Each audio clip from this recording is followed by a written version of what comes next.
3, 2, 1. What's going on, everybody? This is the Undefeated by Choice podcast brought to you by Still Fist, and today is another episode of Just My Opinion.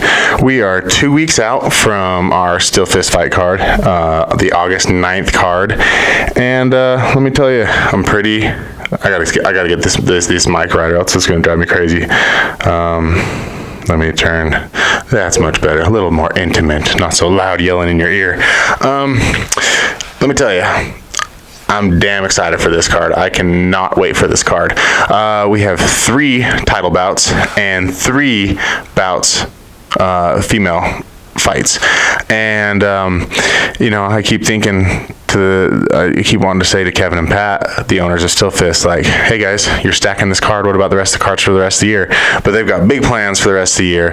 But this is absolutely a stacked card. I am so excited for it. I want to talk about, I've been doing the podcast for pretty much all the fighters. There's only one fighter that I missed, and that's Natalia Spies, who's fighting Jocelyn Kaufman, and I wasn't able to get a hold of her. So if anybody knows her, I tried to reach her on Facebook, and she did not respond, and I understand why. She doesn't know who I am, so when some random dude just tries to add you on Facebook, you're probably not gonna give him an ad back. So I understand why she hasn't, but if anyone wants to reach out to her and say, hey, he's the podcast guy for Still Fist, maybe she can get back to me and we can get her on the podcast. I'd love to have her on. So we still have a little bit of time. We're only 2 weeks away. Actually, shoot, we're almost 1 week away. It's Wednesday right now. I'll probably have this out Friday, maybe Thursday if I have some time tomorrow. I got a pretty busy day tomorrow, so most likely I'll have this out Friday. But then at that point, we'll only be 1 week away from the fight, so we still have time though. Still have time to bring her on. I'll make time. Love to have her on, have her talk about her. I mean, she's a title fight. There's no reason why we should not have a title contender on here.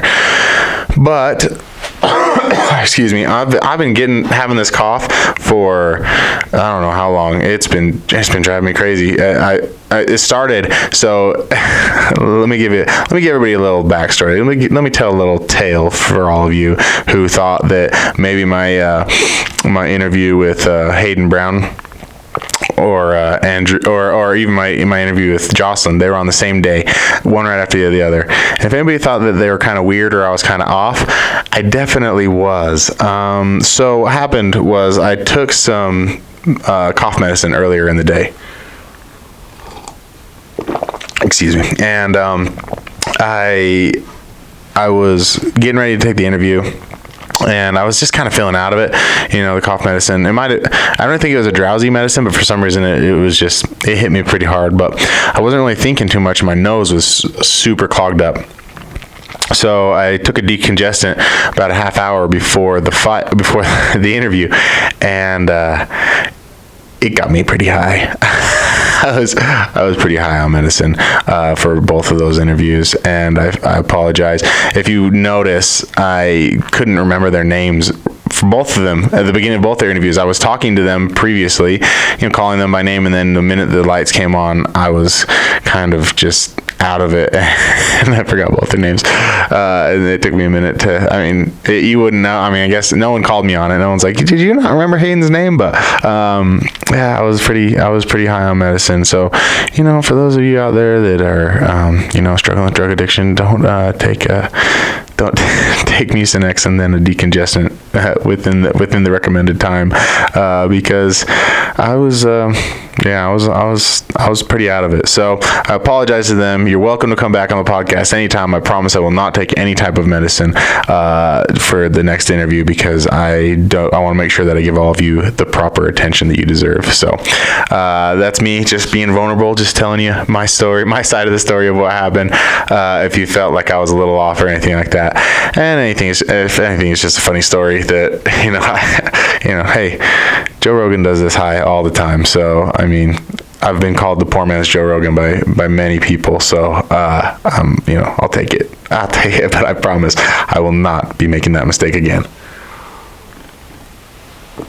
But I want to talk about this card. First up we have Brown and Martinez, and that's our main event. And both of these guys are walking around with like this little smile on their face, like they know something. Like each one of them thinks he knows something, like he's got a trick up his sleeve. And so talking to them, I'm eyeing them, and I'm trying to read their body language, trying to read what they're thinking about this fight. And both of them have this smooth confidence about what's going on and what's going to happen in the fight.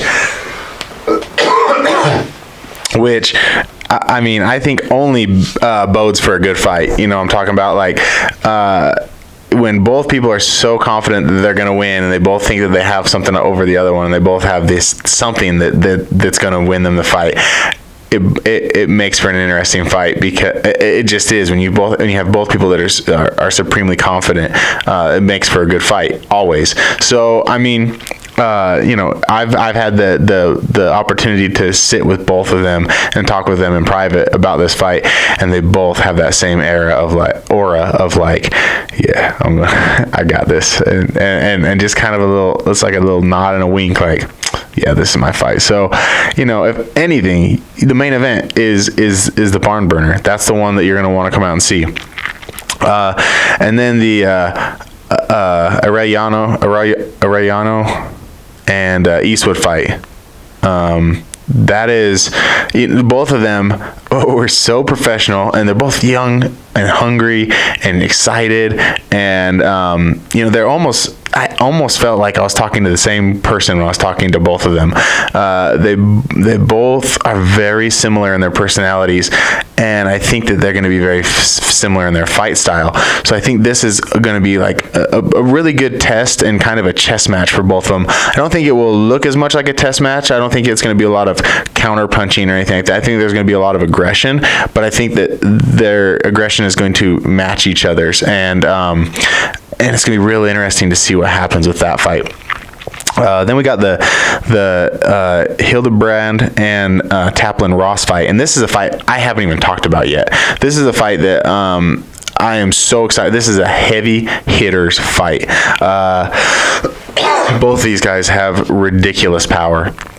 And this Taplin Ross, he has probably the cleanest jab, or not the cleanest, the most powerful jab I've ever seen. I remember watching him in his last fight, and it was in the second round, he started throwing this really powerful jab, and it basically was the end of the fight. It's basically what finished the fight. And I went into the locker room, I was like, bro, why didn't you just throw that thing the whole time? He's just kind of laughing. Like, yeah, I was wanted to get one round in, and then I was gonna show this power.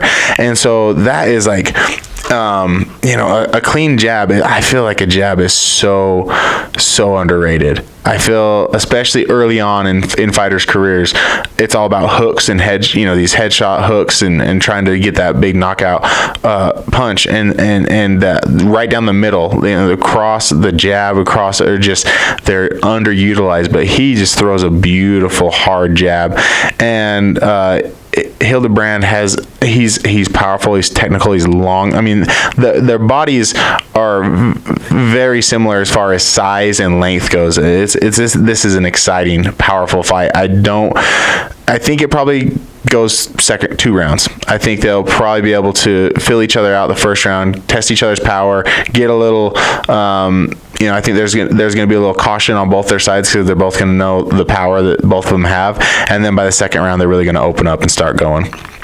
And then you have the Kaufman-Spieth fight, and this is another exciting fight.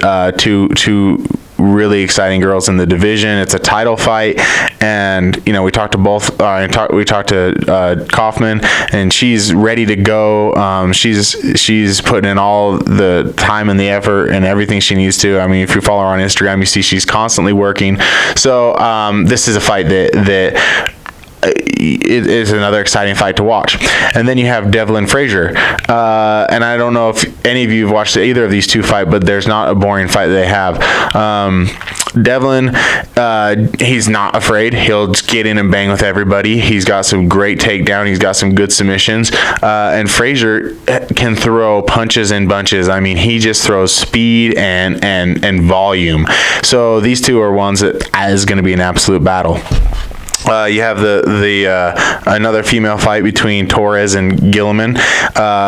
I've had Brittany on the podcast before when she fought Sadie Alt, and now she's fighting again. And this is another fight. These are, I think they're very similar, and I think they're pretty much similar in height. I think they're probably the same height, same body build, same type, and I'm pretty sure they're both strikers. I'm pretty sure you're just going to see a stand-up battle with these two. I don't imagine it going to the ground, so that's another exciting fight. And then you have Diaz and Faust and Mendoza and Cordero. Mendoza fought for us not too long ago. I know he won and said he wanted to get right back into it, so we gave him a fight right away. He's got Cordero. The Diaz-Faust, I've heard good things about this fight. I don't know much about either of these fighters, but I've heard that this is going to be a very exciting fight from people who kind of know what they're talking about.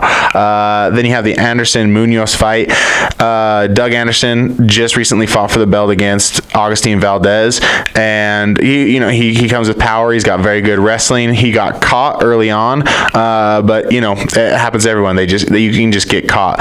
I believe it was that same card that Munoz had an absolute battle with one of the Marshall brothers, Jaden, I believe, and he was walking straight forward, throwing ones and twos and kicks. The fight went to the ground. He was able to slip out the back door. Marshall went for an armbar, and actually Munoz got out of it and put an armbar on himself. He got himself an armbar on Marshall. So it was a battle. I believe it went to the third round. So both of these guys are tough. Both of these guys know how to grind. Munoz, this is only his second fight. His first fight was an absolute war.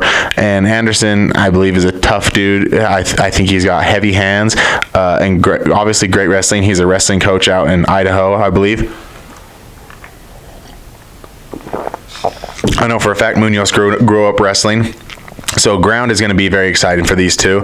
And then we have Harris and Johns. I don't know much about these two either. I think that this is going to be, they both look like stout men. They both look like they can throw heavy hands and hard punches. So I'm going to guess, without any backing other than just looking at them, this one ends in the first round. And then you have Jordan Marshall versus Jackson Randall. And Randall's been on a tear lately. He's got some good wins. I believe his only loss is to the current champ, Eastwood. And so he's putting himself in line for a rematch if he wins against Marshall. Marshall just lost the belt to Eastwood, so they both have their losses to Eastwood, both looking to get that belt, follow him, chase him, and get a rematch with him. So this is a good storyline, because either one of them win, they're probably getting a title fight again, probably getting a title fight. And if Eastwood is holding the belt, if he gets through Aurelio, it's going to be a rematch, and so those are always exciting fights. But Eastwood's got a tough fight ahead of him, so he can't be looking past towards one of these guys. And I'm just super excited to see how this all unfolds. And then the first fight of the night, which is the last fight I'm going to talk about, is Jacobson and Caldwell, our first female fight of the night, to kick off the night. And I don't know much about these two either. I'm excited to see what happens. I'm excited to see this whole card. There's only 4 of the 11 fights or 10 fights that I don't know a whole lot about, and the rest of them I'm super excited to watch. So it's a stacked card. It's an absolutely stacked card. I've only heard good things about this card. So if you haven't got your tickets, go get your tickets right now. Stillfistfight.com. I'm on the website looking it up right now. I can buy tickets right now if I wanted to. So I suggest you do the same. This is not one you're going to want to miss. August 9th, go get your tickets. And I'm excited that there's 3 female fights on the card, because I've been saying for a while that the WMMA in Utah needs to grow. It needs to get bigger. We have so many female athletes in Utah that are playing other sports, that are very good in other sports. My only headache that I come up with this whole thing is the majority of women's sports, they get paid less than the men. The only one where that is not the case is MMA. They get paid equal pay. They get main event spots. They get whatever. They get the same treatment. It is across the board the same, because it's the women still the show, month after month, card after card. I say that time and time again, and MMA recognizes that, and they see that, and they say a women's knockout is just as exciting as a men's knockout. A women's submission is just as exciting as a men's submission. It's the same, and so they're getting the same treatment. And so I really encourage women to move over to fighting, if they want that equal opportunity to move over to fighting. And you see all these athletes from other sports coming over, football players that are coming over to being fighters, and they have a lot of success. Can you imagine a female soccer player with those powerful legs, like a Jose Aldo throwing them kicks? He grew up playing soccer, and everyone talks about his kicks, how hard his kicks are. Can you imagine all these women who grew up playing soccer, booting that ball, thick legs, throwing hard kicks, leg kicks? I mean, that's exciting. That's exciting to do. And then you've learned angles in all these sports. You've learned footwork. You've learned everything else. So the transfer over is pretty easy. I mean, Jocelyn Kaufman herself transferred over from softball because she saw better opportunity in MMA. So I really encourage, if you're a female right now and you're even considering it, just to go in and start training. If you know any females who are considering it, grab them, bring them into the gym, show them what's up. If you know any females who are athletes in other sports, just tell them, hey, come train MMA. It's a great workout. It's great conditioning, and see if they can get interested. If you're a husband to a woman who you want her to know how to defend herself, you want her to be able to take care of herself, whatever it takes, get them in the gym. Let's start to build up this WMMA in Utah. I believe that Utah's a top state for training. We have we're at altitude. We've got great camps, great coaches, great training everywhere, all over the state. So get people in the gym. Obviously men and women, but I'm really wanting to put a focus on WMMA because we do have these girls. It's hard for them to find fights. It's hard for us to do matchmaking. We have to pull from out of state quite a bit because there's not a lot in the state, and there's no reason why that number needs to be so low. There's no reason why we shouldn't. No reason why we shouldn't be able to have more of that showing. So now I want to jump into this past week in UFC. We've got this past week and this upcoming week in UFC. So it's UFC 240 was the previous card, and then we have UFC Fight Night coming up. I only want to talk about it briefly, the things I liked, because honestly I didn't like much about the last card. I thought that there was poor. I mean, it should have been touted as an absolute super fight, and there wasn't a whole lot of media about it. It wasn't a whole lot of anything. It's just, I feel like their way of promoting lately has just been so lazy. It's so disappointing. I just see all this potential and opportunity that they used to see. They used to promote. They used to put so much effort into these fighters, and I don't know. I just don't see it anymore. But there was a lot. There were some good. There were some highlights, and so I want to talk about them. There was two fighters that had these awesome styles that I really, really liked. I really liked how they moved. The problem was there was so much movement in both these fighters. They both kind of gassed. One, it still worked to her advantage, and the other one, it did not help him out. So the first one I want to talk about was the Vivian Araújo fight versus Alexis Davis. Now, Alexis is just tough as nails. I mean, she's been in there with everybody. She's been at the top of the female division for a long time. At the top 5, top 10 for a long time. Vivian's relatively new, and she has this real heavy movement style, but she throws with a lot of power, and it's really exciting to watch. I believe in the female division, as she gets better, as she develops, she's gonna be a problem. She's gonna be a problem for a lot of people as she starts getting more better camps, better trainers, just better all around, more ring time.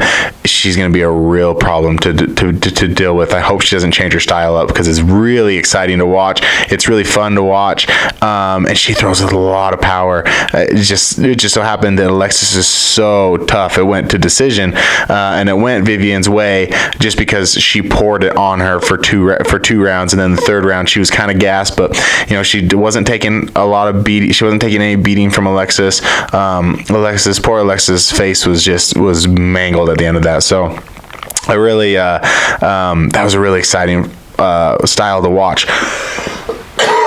And then the next one, both these names I'm probably gonna completely slaughter. Hakeem Dawodu and then Yoshinori Hori. I feel like I did that pretty good. Yoshinori, his style was very much like Vivian's, a lot of movement, but he didn't throw with as much power. I don't believe that he's going to be as much of a threat in the division as Vivian will be in her division, because Hakeem pretty much shut him down, stayed patient, waited for him to gas out, started picking his shots, started throwing some heavy hands, and ended up finishing the fight with the TKO in the third round. But to start it out, Yoshinori's style was very exciting to watch. I just believe he was too much movement that wasn't moving forward. It was a lot of circling, and he was pretty much circling to the same side the entire time. But then when he would start to throw, it would look real creative and awkward, and like he was, could catch you if you weren't really prepared. So it was a good style. It was fun to watch, but he just gassed out. He did too much. He did too much movement. But, I think with some cleaning up and changing a little bit and doing some more work, he could be very good in the division. He could be, he could make some noise. He's got some things to change. I think Vivian is just more time. It's got to be more time of just doing this. So that was a real fun and exciting two fights to watch. I don't really want to go too much into the rest of the card, except for the main event and co-main event. Co-main event: Felicia Spencer, Chris Cyborg. This one was hard. It was hard for me to watch because of the commentary, and it breaks my heart to say this because I am the poor man's Joe Rogan. But and I don't think that there was any malice by Rogan. I think he's an absolute professional. I think that he is wise beyond, almost 100% of the MMA community, and he's humble about it as well. But whatever stuck in his head was how tough Felicia was, and it wasn't how dominant Chris Cyborg was. And actually, Brendan Shaw pointed out in his segment Below the Belt, same thing that I brought up. I agree with him 100% on what he was saying. Was Chris Cyborg was beating Felicia's ass, and Felicia, to her credit, is so tough. Like, you don't want to take anything. You don't want to take anything away from her and say, well, Cyborg just walked over her. Felicia was tough and was in the fight until the very end of the fight. But Chris Cyborg was so much more dominant. She was so dominant, and that just goes to show how amazing Amanda Nunes is. But it was almost this like, Joe kept commenting like, well, we don't know where Cyborg's head's at. Oh, now she's in this round and she hasn't finished Felicia yet. She really hasn't been here before. I wonder what it's going to do for her mental state. And, Felicia's so tough. Felicia this, Felicia that. And Felicia caught her with an elbow the very first round. It split her head open, and he kept saying, well, you don't know what that cut is doing to her, what it's doing to her mentally. And I get it. He got stuck in a loop of how tough Felicia was, and he wanted to point out how tough Felicia was, which is fine, but I think if that's the case, if an announcer is going to do that, the other announcers in the booth with him as well need to step it up and talk for the other fighter, because you're not supposed to be one-sided. You're not supposed to just, point out one fighter's, how whatever, especially in a fight like that where the winner was not the one being talked about. The one who was dominating was not the one that was being talked about. It was the one who was getting beat around and battered for 3 rounds that was being talked about. And, again, hats off to Felicia. It needed to be commented on. But it definitely should not have been the highlight of the conversation. And so that was kind of frustrating. I think if I had listened to that without commentary, I probably would have enjoyed that a lot more, because Chris Cyborg really did put on a beautiful display, and just showed that, she's still at the top. She had that loss to Amanda Nunes, but she's still absolutely at the top, and it's going to be tough for anyone to beat her. So, take that, for what it's worth. I just thought we could have done better with the commentary, but that's just my opinion. That's why we have this segment. The main event, Frankie Edgar, Max Holloway. I kept thinking, like, this is one of those fights that could be fight of the year. This is one of those fights that could be, that could be, the next big fight. I keep thinking every time Max Holloway steps in the ring, he's pretty much going to win fight of the night, and he's pretty much going to be a candidate for fight of the year. And this fight was just not that. I was not excited about this fight. I thought Max did great. I thought Frankie did great. But I didn't think either of them really did anything too exciting. I was pretty disappointed with the performance. And maybe that's when you just get too. I mean, these guys this is their 3rd time they were supposed to fight, and it finally went through with, 3rd time's a charm with these two. And maybe they just studied each other so hard, they knew each other so well that it's almost as if, it's like when you fight your training partner that you've been training with for years, that you know so well, and you know what his next punch is going to be, and where everything's coming from. Maybe that was the case, and so they were able to nullify each other. I don't know what it was, but something about this fight just felt off. It did not feel exciting. It was a very technical fight. It was a good fight. I in no way want anyone to think that it was, that I'm saying that either of these guys are lesser fighters than what they were before they walked into that fight. It was a tough fight for both of them, but pretty one-sided. Max Holloway, and that he got the win. So on to the next. I don't know what's next for him, don't know what's next for Frankie, but we'll see. So now we go to the UFC Fight Night, and it's another card that has some pretty terrible marketing. There's a couple names on here that you'd recognize right off the bat.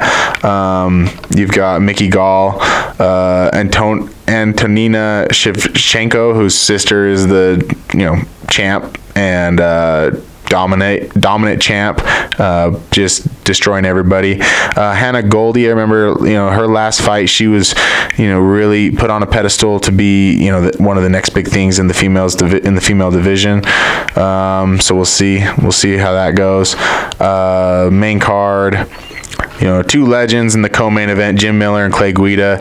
Clay, recently just was put into the Hall of Fame. Jim Miller will be there one day, no doubt. He's an absolute monster. And a bunch of newer names.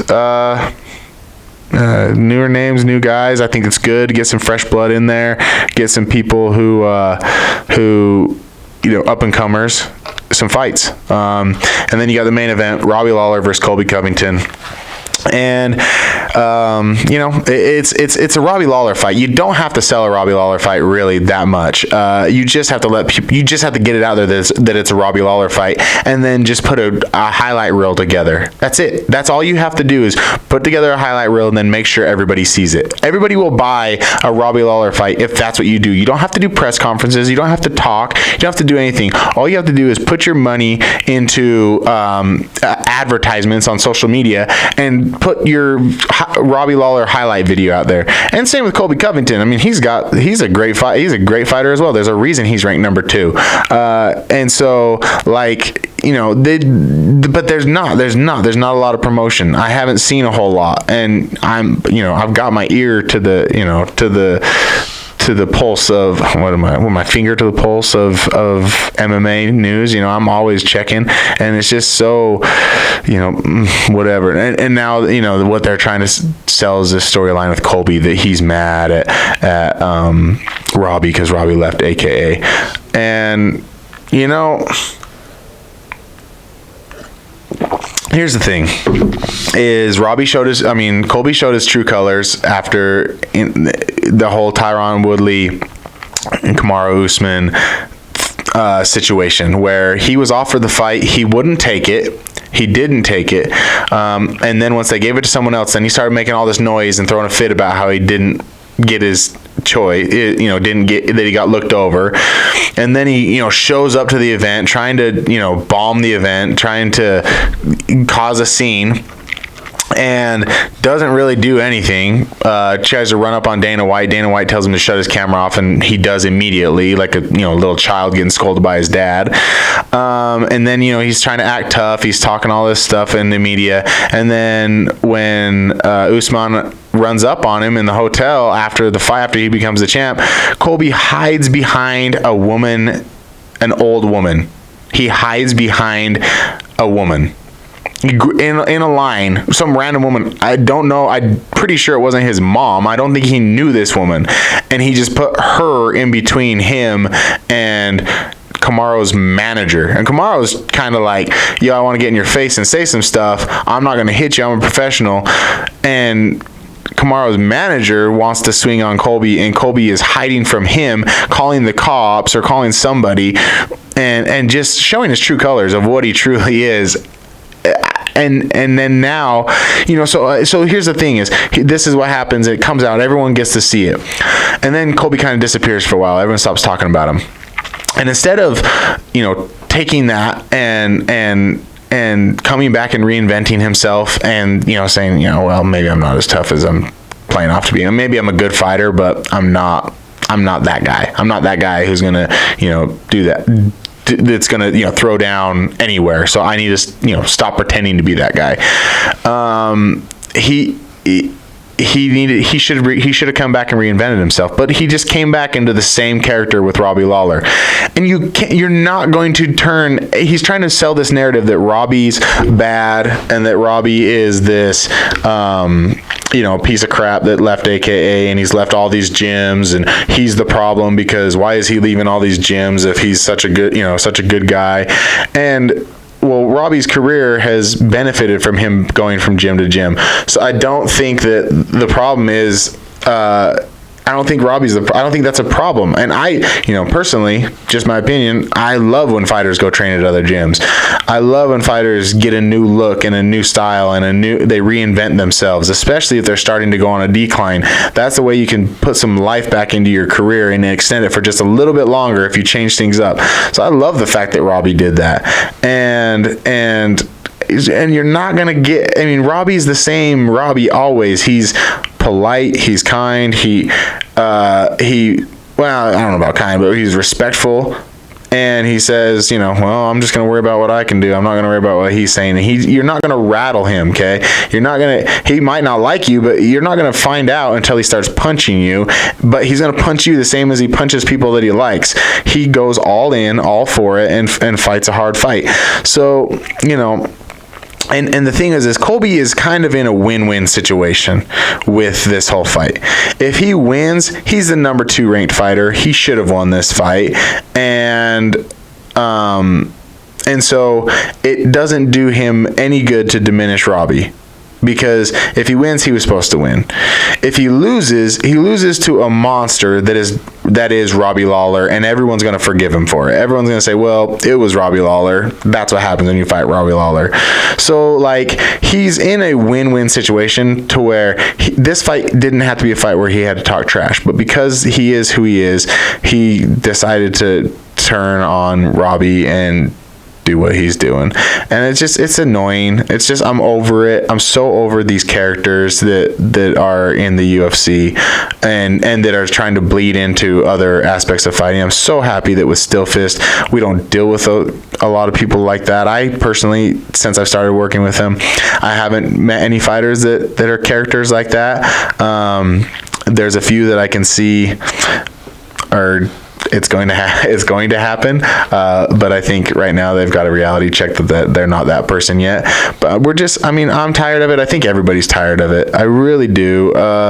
This whole era of characters, I'm glad it came in. It got some attention on the UFC. It got some spotlight on it. I don't necessarily believe that it was a benefit, because like I've mentioned, these past two cards have not been promoted well at all, and because it's riding on the fact that these guys don't know how to talk trash. I mean, Colby's pathetic at talking trash, and Robbie's not going to, so they're not going to promote it, and you're not going to get trash out of Frankie Edgar and Max Holloway, and that one should have been promoted as Fight of the Year. It didn't turn out to be Fight of the Year.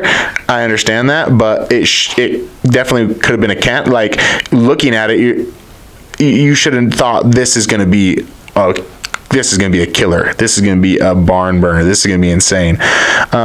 So I just I don't know. I think that the UFC could be doing much better, and they're wasting their time on stupid stuff like, I don't know, Conor McGregor, talking about him fighting again. If he hasn't signed a contract, let's not even mention his name. Why? They want to talk about John Jones and his legal obligation or his legal problems.